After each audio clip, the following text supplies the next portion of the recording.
Welcome back, ladies and gentlemen, to the Intel Extreme Masters Katowice as the competition rages on down over in the pits over yonder, and we continue all of these games. We're moving through bracket number 1 here to find out who's going to be able to qualify on into the groups. TY and Ryong currently sit in a match later where they can qualify for one of those groups. But here at the desk, we only have one game going on at the moment. Dan, what is going on? You do have DNS going up against Stats. Yeah, so they both open pretty macro-centric, a lot of sentries, you know, for scouting and taking their expansions, but Stats just did a mass amount of damage as they both went into War Prisms. He dropped a couple Adepts in. He killed 20 workers with 2 Adepts. It was pretty crazy, and now he's across the map. Once again, he's loaded up Immortals this time, though, and without Blink, these Immortals are going to do massive damage as well. Yeah. I mean, there's a Prism on the other side, but DNS hasn't had any luck finding real damage here. Well, he's not going to have much luck with that War Prism as well. That's unfortunate for DNS. Things are going very wrong for DNS in this game. Seems that way. Thanks for the little mustache that you've drawn as well there. That's beautiful. And that's the face. And overall, I actually do want to kind of remind people out there, thank you very much for that update, by the way. Oh, no. Take it away from him as quickly as possible. I do want to update people as well. We did mention that Kerr was going up against Bly in that bracket. That was incorrect, and I want to make sure that you guys have the right information at home. Kerr will be going up against Puck in that lower bracket, so a PvP there as well. However, here on the mainstream, we are going to have Maru going up against PtitDrogo. That is the fixture that we're going to have for our second game indeed. Pig, what do you make of this one? Maru, obviously one of the big powerhouse Terrans of Korea, going up against PtitDrogo, who's had successes here and there. He has definitely, you know, won a championship in early 2016, a couple of years ago.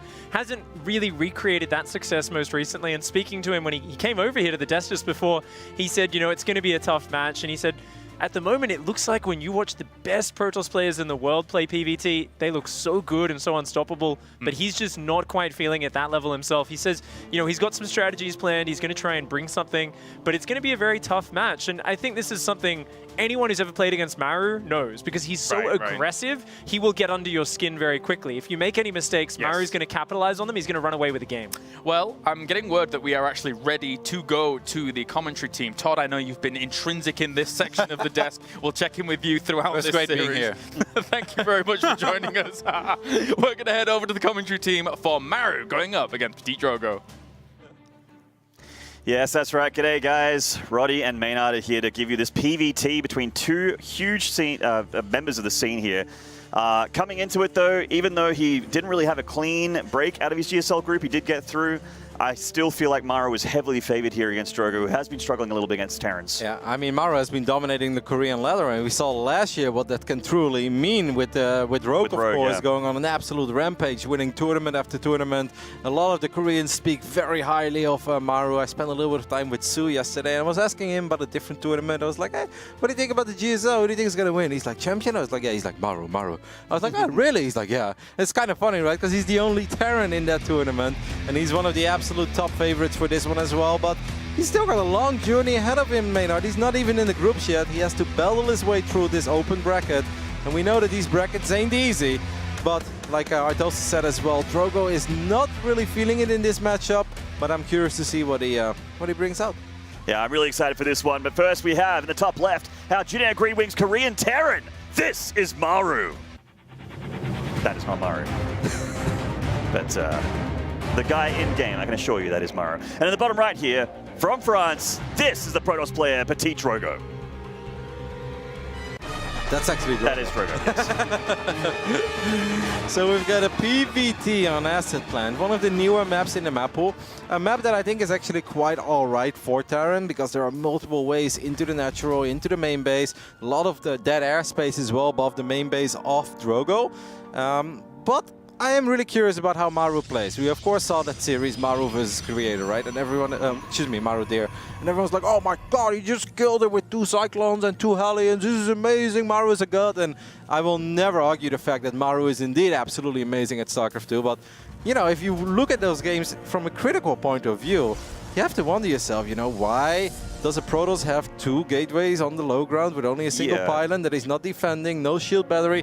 If there is a single shield battery or a second pylon, those games, those pretty well-known games, could have gone completely different. Maru ended up winning them, and it looked like a stomp, it looked like a bop.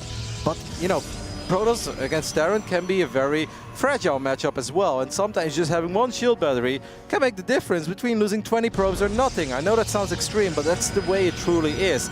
So I think that Maru is going to have to play a tiny bit better than he did in those series, because I believe that Drogo, of course, is a die-hard Starcraft fan and a professional player, was watching those games, and he will not lose against the same opponents as Deer lost. Yeah, and he'll be likely looking to people like Classic, who are, you know, one of the most favored players coming into this tournament now, or actually in the tournament. You know, we'll be seeing Classic later, but Classic looked amazing in his same group there with Maru, where Maru's, you know, I mentioned at the beginning of the cast, this wasn't a clean performance in GSL, but certainly has the ability to make it to the round of 4, to win in the round of 8 of GSL, and also the ability to get out of this open bracket. We're seeing just pretty regular openers here for both players. Reaper expand for Maru, a depth expansion here for Drogo into a Stargate. Yeah, I'm not surprised to see the Stargate. I think it makes sense on this map, especially if you expect Maru to open up with a factory, which is what he did. This map is perhaps a little bit too big to open up with a 2 Rex or even a 3 Rex, and that's also not too much like Maru's style.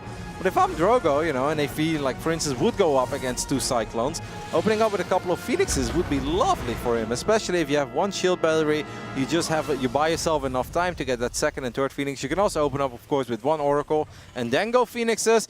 Both works. Knowing Drogo, it's probably going to be Oracle into Phoenix. And let's just see how good his defense is, and of course the offense at the same time, because it would be nice to kill at least a couple SCVs. He had a pretty strong start there, getting rid of that Reaper, denying the information there from the scouting unit from Maru, and looks like Maru's going for a very old school, regular sort of TVP opening, going for a Widowmine drop here, making Widowmines on the factory, going to get his Redovacs out here. Yeah, this is nice. Yeah, nice little Adept harassment here, going to get 1 SCV and then shade on out. And he's going to see the mine as well. And actually, I mean, he's going to keep the Adept alive. So that's a really good scout. Gets the SCV kill and then scouts as well that there is a mine. So now he knows exactly what he's going up against. This, of course, means that Drogo is going to have to be a little bit careful with the Oracle. But one of the reasons why, what Arthos mentioned as well, is why are those Korean Protosses doing so damn good against Terran? It's because the Chrono Boost has changed. And of course the Stalkers have been nerfed in the previous patch, but Chrono Boost is still very strong, and very often you're going to see Protoss with a pretty significant economic lead, and it's up to the Terran to do something about it. But if they can do something about that, it becomes quite naughty. You can see Drogo already 10 workers ahead. I don't think there is a mine here in the main. Oh, there it is. Oh. Ooh, didn't get a kill either. So that's a nice defense there for Maru. Very nicely placed mine, very cheeky. I didn't see it, man. I was like, I don't think there's a mine, and there it was, hidden below the SCV. So this is a great start for Maru, because now Maru has all the freedom to actually do some economic damage on the other side of the map. And without the Oracle, that's no more threat for Maru to lose those SCVs. Also, the spotting unit there for Drogo, that's basically his scouting unit as well that just died. Yeah. So he's in the dark here a little bit as he takes his 3rd Nexus, and Maru moves across the map. Oh wow, a siege tank in here with his Widow Mines, while the Marines look to push that natural. I mean, the Observer is showing us as well, the army of Drogo is simply not very impressive at this point. You're looking at 3 Phoenix and 3 Adepts against 11 Marines and a tank and a medevac as well, and there are mines in the mix. He could potentially even build a missile turret or 2, maybe a missile turret and a bunker. I'm a fan of both of those buildings. It's gonna be tough for Drogo to keep this Nexus alive. I have no idea how he's supposed to do that. Oh man, well, Drogo needs to do something now, otherwise that 3rd Nexus is going to be toast. He comes down here with what he has. Maru's starting those bunkers up now. The tank is down with double Widowmine. No way the Phoenix is going to be able to lift this tank without several of them going down. One dives in on that tank, gets taken out. There's still a mine left with a charge. Yeah, he did that on purpose. He tried to get a lot of splash damage on the Marines, and he absolutely got a decent amount of splash damage. But if you wait too long, all the Marines will just get healed up again. Now Drogo's really going to go for it, and I actually think that Drogo might still be able to keep this Nexus alive. And then that's actually a pretty damn good hold, considering the fact that he lost the Oracle. That's absolutely right. He gets rid of all those units, and the bunker is going to get salvaged here, so Maru gets a little bit of money back, but that was a big investment for Maru. And Drogo not really that far down in workers, although he is losing a lot of mining time here with this Liberator. Yep, and he's going to end up losing a few more probes. That gas is not safe to mine from, so the push didn't do everything that Maru wanted, but in the end, you know, getting this Liberator in the main and getting 6 probes and all this lost mining time, that still makes it a pretty damn sweet outcome for Maru. And better than I expected at first when I saw Drogo cleaning up that army. I was like, damn, not bad Drogo, but Maru wouldn't be Maru if he didn't have a backup plan. And now I actually kind of like Maru's position. Oh, well, I mean, once Stim kicks in, +1 with the bio, that's very, very strong against what PtitDrogo is going here, which is Gateway Phoenix. Those Marines are going to have a lot of damage and DPS output. Looks like he can slow down this CC for a little bit here, pick off that SCV, take it out, easy peasy, and leave. Meanwhile, this Stalker's looking for an opening, maybe try and harass the natural a little bit. Yeah, the biggest problem for Drogo is that he lost multiple Phoenix, keeping his Nexus alive. And Phoenixes are so expensive, you don't want to lose them. Because if the moment you get 4 or 5 Phoenix out, A, you can shut down drops, but B, you can actually do a pretty severe amount of economic damage. The fact that he lost all of his Phoenixes defending against the push of Maru means that Maru is not really in any danger of losing a lot of SCVs at this point. And Drogo was also forced to warp in a bunch of Stalkers. And Maynard, Stalkers are not really the unit you want to have right now. These Stalkers don't even have Blink. And even if they did have Blink, they would still not be very useful against his army in a straight-up fight. Yeah, Stalkers are good, but they're not that good. You need the meat shield, and we can see that's on the way here for Drogo. He's getting into charge. He's going to start making charge loss now with +2 armor. They're going to be very, very strong against this bio, but until it starts, there is a bit of an opening here for Maru to do damage. His army is just not very powerful, though, the army of Drogo, that is. You look at it and like, what can he really accomplish? He's got 2 Zealots. Of course, soon he's going to have Storm. 6, 7, 8, 9 Zealots. But even that wouldn't be enough. You really need like 14, 15 Zealots to really push this Terran army back. Maru knows it. Maru smells blood, and he's going to try to apply some serious pressure. And this Nexus is already low from that first bit of pressure with that Siege Tank push, don't forget. So this thing is a very soft target for Maru. PtitDrogo consolidating all of his forces. This one Charge Lot coming in being a little bit annoying. It will go down, but the third does survive. And that's nice, though, because at least it bought some time, right, for Drogo. It pulled the reinforcements from Maru out of position. Maru was distracted, so Drogo buys a little bit of time, but he's still losing units left, right, and center, and that's not something he can afford with the economic damage he took from that Liberator. And Maru's actually starting to shoot ahead in army supply here as his army gets bigger and bigger against Drogo's army, which is still quite weak. He still doesn't have Storm. He hasn't got Archons. Charge is done at least, and they have +2 armor, so they're good against Marines. This could be a nice little position here for Maru to push up into. Yeah, +2 armor could actually help to keep these Zealots alive a little bit longer, but the problem is the Zealot count is just not really there. It's a couple Zealots at a time. Now the Phoenix count is kind of at a reasonable number again, but those mines, you got to be so careful with your Phoenixes, and Drogo knows it. He's losing the Zealots here. The Warp Pits are being very, very strong. They're forcing Maru to start a step. The Phoenix is taking a fair bit of damage from the mines here. The mines are now shooting off their charges. Looks like they're not going to fire off anymore, so Maru has to pull back. Decent hold so far, though. Oh, that Archon is a little bit too far forward. Drogo's going to be forced to fight one more time, and actually does it successfully. It would be nice if these Phoenixes could pick up a couple of the Medivacs, and that is exactly what happens. -2 Medivacs very quickly, and that's number 3 that goes down, and that makes it a lot harder for Maru to just kite forever because you don't have the healing power anymore. Exactly. The strength of the bio is when Stim is married up with Medivacs, and it really takes the wind out of his sails here to lose those Medivacs. He's making 2 at a time right now, along with 2-2 on the way through Terran, so you know the upgrades are going to be quite nice for Maru shortly, and he still has that army supply advantage, but it is still like it's a little bit less convincing now, especially when Drogo starts to get those late game upgrades. I still think he doesn't have Storm yet. He does have a Templar Archive, so like it isn't, and like we're looking at the bright side of things, that Drogo's not dying, and we're like, oh, this is awesome, and he's pushing Maru back. That's right, but he's still down in workers. He doesn't have a fort base, and he's working with a composition where that's not supposed to be the case. Like if you're working with a very heavy gateway composition like Drogo is, that's the moment where you're supposed to have a bigger base, or at least like one more base. You're supposed to have a bigger army, and you're supposed to have double forge. Since he's single forge and only now getting the Robo Bay, being down 20 supply is actually very, very problematic, especially with Zealots that are very good against small armies. But the bigger this Terran army gets, the faster those Zealots will melt. Yeah, a lot of Marines will DPS the hell out of those. Oh, a nice catch here with these Liberators, seeing that War Prism loaded up with some charge lots here. I see one little edge here for Drogo, though, just having a look at the production tab. Like, we see the Ghosts are on the way for Maru, and Drogo is gearing up for a Colossus switch by the looks of things. So, Ghosts are not very good against Colossus. They are there for the Templar and the Storm. They can, however, still EMP and soften up those Zealots very easily. Yeah, and that's going to be a problem for Drogo. You're right, of course, if Drogo somehow can get out 4 Colossus and there is not a single Viking and only a few Liberators, that is very good for Protoss, but EMP is really going to hurt those Zealots, and the moment those Zealots are gone, there's quite a few Marauders in the mix for Maru, and if those Marauders stim forward, Colossus don't do a lot of damage against Marauders these days, especially not if you don't have an attack upgrade advantage over the armor of Terran, which is absolutely not the case for Drogo. So you're right, but at the same time, I don't think it's going to be enough for Drogo. We'll see. I mean, it looks like this fourth might be slowed down a little bit. Oh, a couple of Phoenixes getting caught there by the army of Maru, and he's going to break down these rocks and start to push this fourth Nexus. Doesn't have a multiple attack prompt, which is kind of weird as a Terran, especially Maru, who is so good with multitasking. He's kind of pushing at one spot each time. He's believing in the power of those Liberators and the mines. I must say, I like it by Drogo that is this very moment that he's harassing. This is not when Maru wants to pay attention at home, but he does get a kill on that Nexus. But at the same time, Drogo forced to cancel on that CC.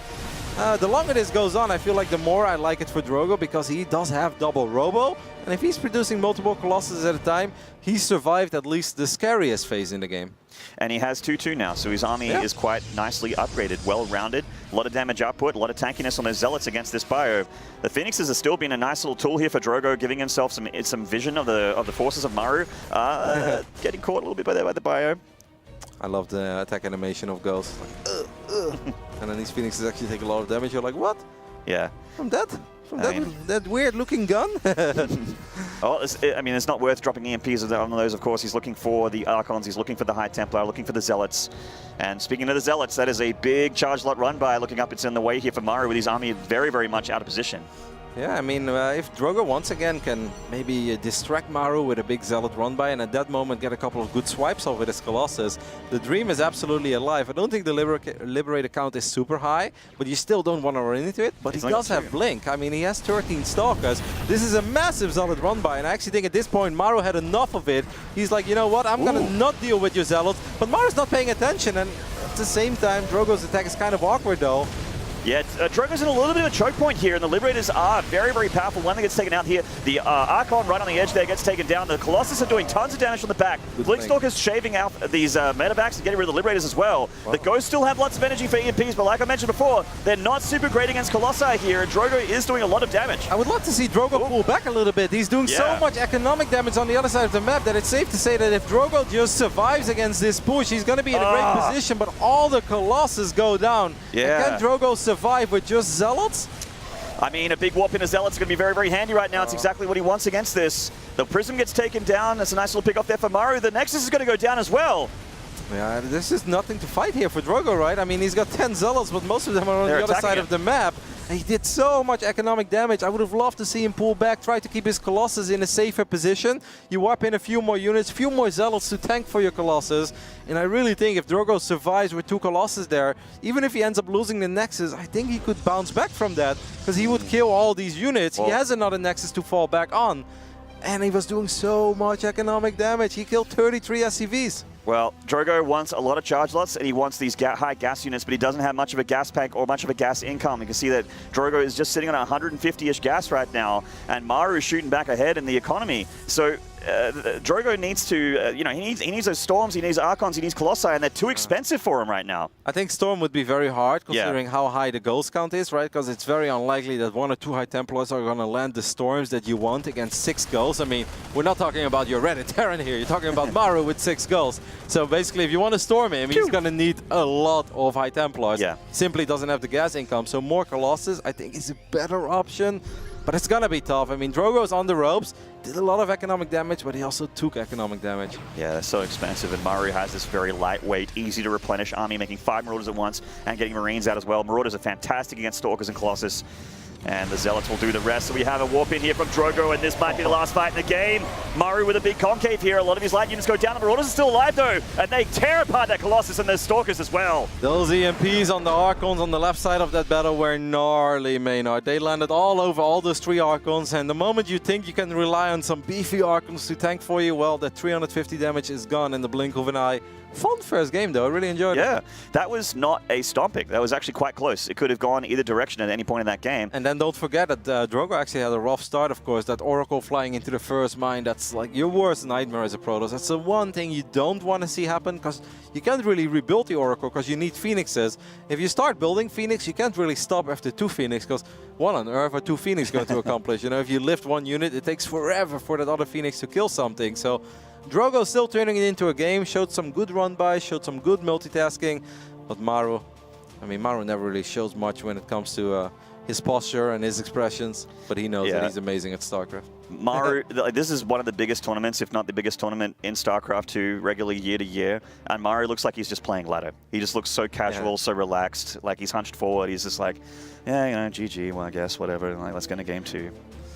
I enjoyed it. I wonder how he experienced that game. I think at one point Maru was actually getting a little bit annoyed by the Zealot run-bys. It's so frustrating as a Terran player when all you want to do is set up that pre-concave. You want to set up that good angle, right, with a couple mines well spread out. You liberate the circles and then you poke with a few bio units and you try to lure the Protoss army in, and then suddenly you hear your base is under attack and you have to look on the other side.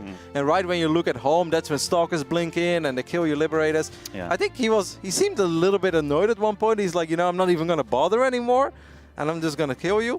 And it got close, and I think that Drogo is going to think back about that one fight where he had all those Colossus on the low ground as well. You know, if they would have been on the high ground. His army was split in a weird way. He was fighting that choke point with, like you said, the low ground, and he had some units on the high ground as well. The Stalkers were trying to blink up into that Nexus, and it got a little bit weird. But, you know, I saw hope for Drogo in that series. Like, we were talking about how Maru got out of his GSL group, but not very cleanly. Again, that game one, I think he won, but not very cleanly. There were a couple moments there where, like, he had a little bit of a late reaction time. You know, maybe overextending in one place there, maybe not utilizing drops enough. And Drogo took some pretty good engagements, but, you know, Maru is Maru, and he's very, very solid, so he can turn poop into gold, Roddy. This could, of course, be a choice of style as well for Maru, whenever he plays against a Protoss that, let's say, makes 4 or 5 Phoenixes, that he doesn't even want to drop because he feels that everything he sends in is committed to the cost, because you can't really pick up your units and fly away. That's when 4 Phoenix are going to gun down your medevacs. At the same time, though, I think sometimes Protoss players are overly confident in their defensive abilities when they have Phoenixes, that you can maybe outmaneuver it. You can just idle a medevac somewhere on the right side, and then the moment you see the Phoenix show up in your main base, that's the moment you send that medevac in. And I would like to see that kind of stuff as well, but on the other end, Maru got the job done, and that's all that matters. Indeed, and we are going to get into game 2 pretty quickly here, with Maru currently 1 up in the series against one of the best Protosses in the history of the European scene. Drogo, he's been a champion before, it's been a long time between drinks before, and he's not yet got an IEM crown, but no doubt he is looking to get some serious money from this tournament. And Maru looking for that Spodek Arena spot. He's the guy that used to be on everyone's lips. We've talked about the best Terran in the world, but let's introduce this guy at the top right of Blackpink. This is Drogo.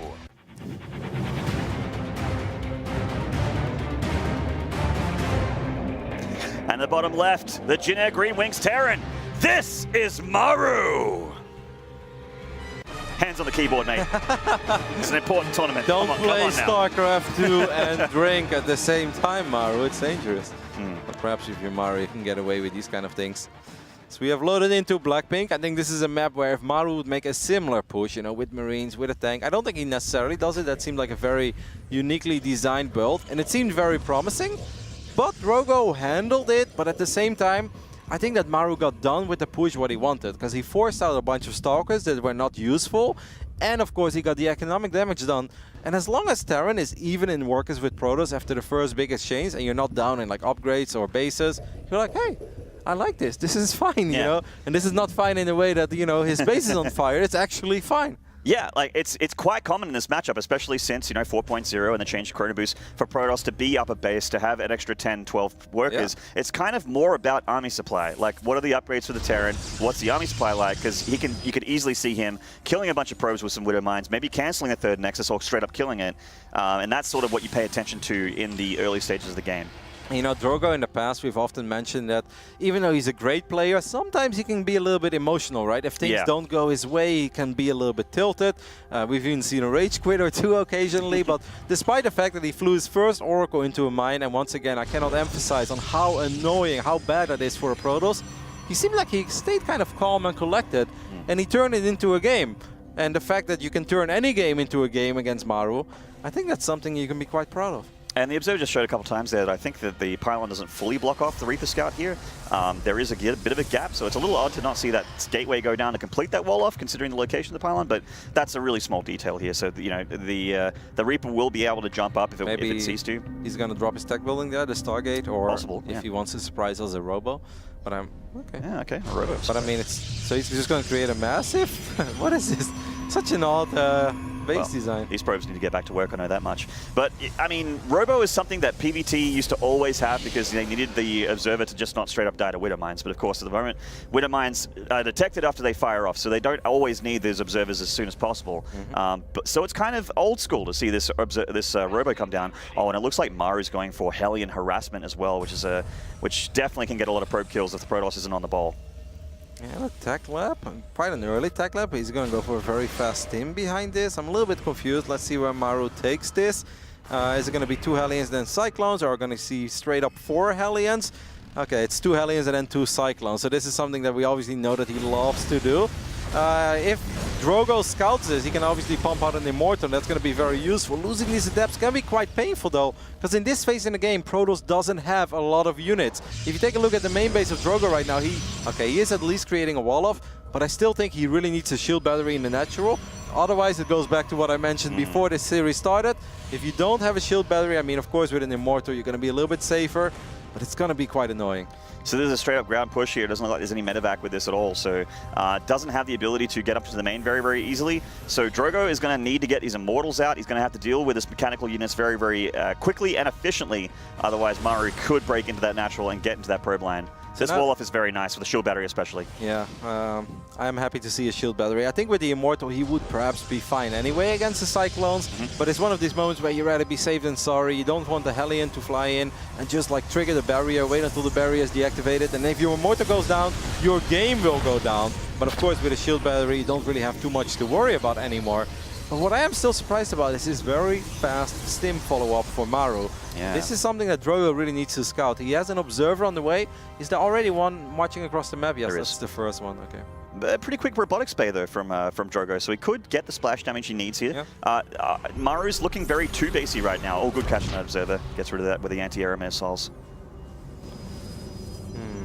I mean, it's that's an incredibly good catch, because once again, Drogo needs to scout that he's going up against a fast stim build. This is not that common. Drogo's going to move out. He's going to be like, you know, you don't really seem too eager to actually go up my ramp. You're not making 4 Cyclones, which is something we've seen a couple times as well. And he's like, I'd really like to see what you're doing on your side of the map. We've got a War Prism. That's a very early Prism.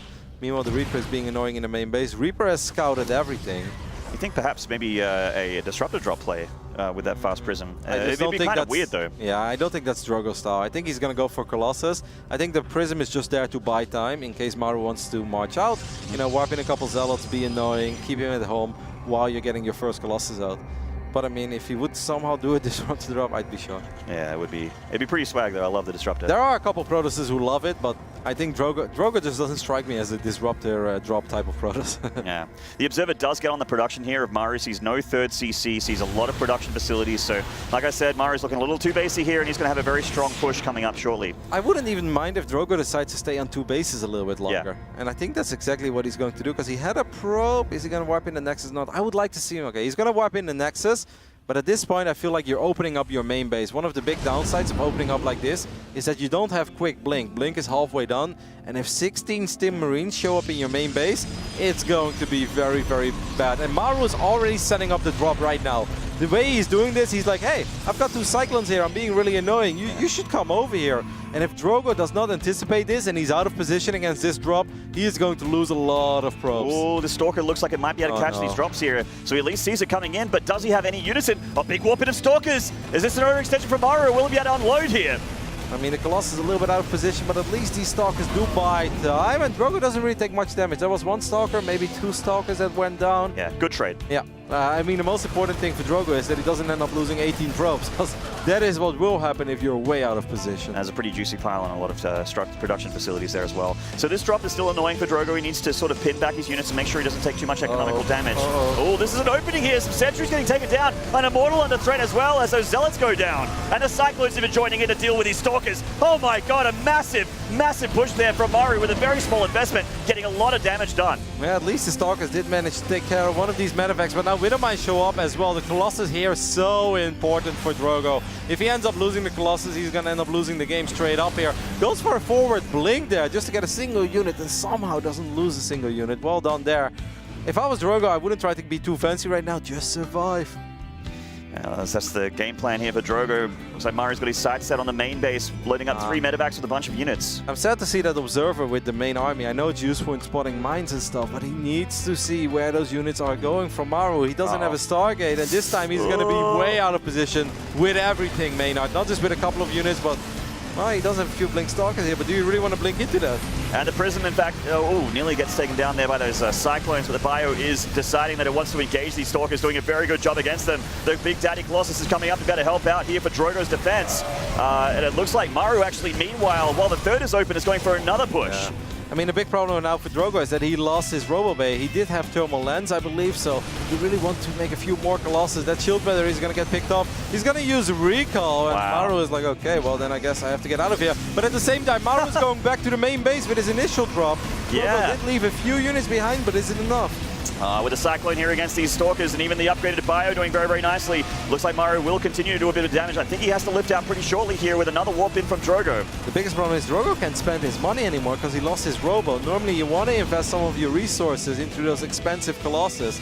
Maru scans and you know what he's thinking. Can I stim into that or not? Well, this is the Maru I know and love. Hitting in two places at once, using his multitasking and his mechanics to just shred apart weaker opponents here. But, you know, Drogo's been doing very nicely, but at the moment it is starting to snowball out of control for him. Yep, I felt like the initial defense for Drogo was good, but he just never had the map vision he truly needed. Wow. Maru is just gonna drop into the main base.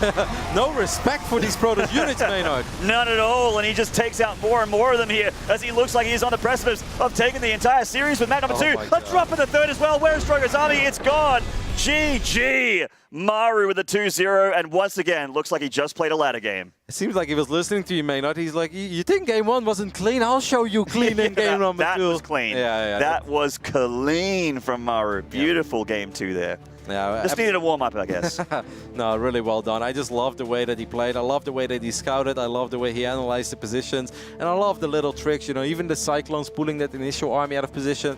It's a tempo game. StarCraft 2 really is all about momentum. And you give Maru a finger, he's going to take your whole arm, you know, because he's just so good in building up momentum for his aggression. Yeah, I loved it. I really enjoyed game number 2. Maru shows us that he's here, not to mess around. That's right, pretty action-packed series there for Maru and Drogo. We're going to take a short break, and when we come back, we're going to have an interview with Maru and Smix.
Welcome back, everybody, to the Intel Extreme Masters Katowice. We just concluded our second match of the day where we saw Maru take out Drogo in very convincing fashion. So, first of all, Maru, as someone who doesn't get to play foreign players often, after playing Drogo twice, once today and in the qualifier, what are your thoughts on him as a player?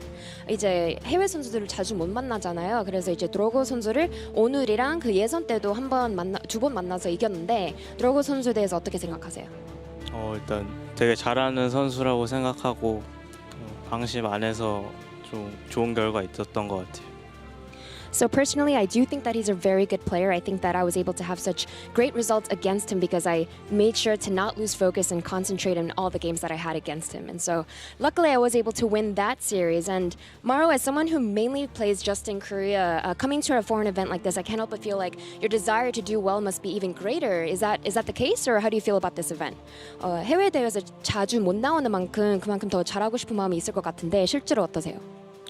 일단 이 대회가 지금 제일 큰 대회고 제일 중요한 대회인 만큼 열심히 준비했는데 좀 예선부터 좀 잘해가지고 좋은 결과 있었으면 좋겠어요. So he says, currently IEM Katowice I consider the biggest event going on right now. And so because of that, coming into this event, I practiced really, really hard. Now that I've had such a really great start, I hope this can continue and that I can continue to show great results. And in order to do so, you need to take down your next opponent, which is Stats. So Stats is a player you faced many times. You've won 10 times, lost 8 times. So it's been pretty even. What are your thoughts on how that match will go? 이제 다음 선수는 김대호 선수를 만날 건데 되게 자주 만났던 선수이기도 하고 그리고 10번 이기고 8번 졌어요. 그래서 되게 좀 막승막하였는데 김대호 선수에 대해서 어떻게 생각하세요? 사실 제가 여기 오기 전에 떨어졌으면 좋겠다고 생각했는데 그렇게 안 돼서 좀 아쉽고 그날도 만난 만큼 최선을 다해서 이겨야 될 것 같아요. So honestly, I was really hoping that he would lose before it got to me facing him. So I'm kind of disappointed that I ended up having to face him. But now that I am facing him, I'm going to make sure to do my absolute best so that I take him down and move forward. So congratulations again, Maru. Best of luck in your next match. James, back to you. That's right. Thank you very much, Smix. Indeed, we have plenty of games going on as well here. And as we say, that guarantee of the Maru Stats qualifying match is a big deal indeed. Let's check in with some of the boys here at the desk, as we're going to check in with Laptop 1 to start things off. Todd, I believe you currently have the qualifying match between Ryung versus TY, which is a very important match. Yeah, and TY is putting the hurt on Ryung currently. They traded units pretty evenly, but TY was just so much quicker with everything expanding, and the soup doesn't like allies, and right now TY just has way more than Ryung, and sadly we missed all of the engagements here that were happening down there, but it was just TY completely pulling Ryung apart, taking the better engagement with both the Liberators and tanks every single time, and I think he's about to put the final nail in the coffin here in a second. Yeah, even with those upgrades so far ahead as well. Good stuff by TY to get things going in game number 1. Thank you very much for the update.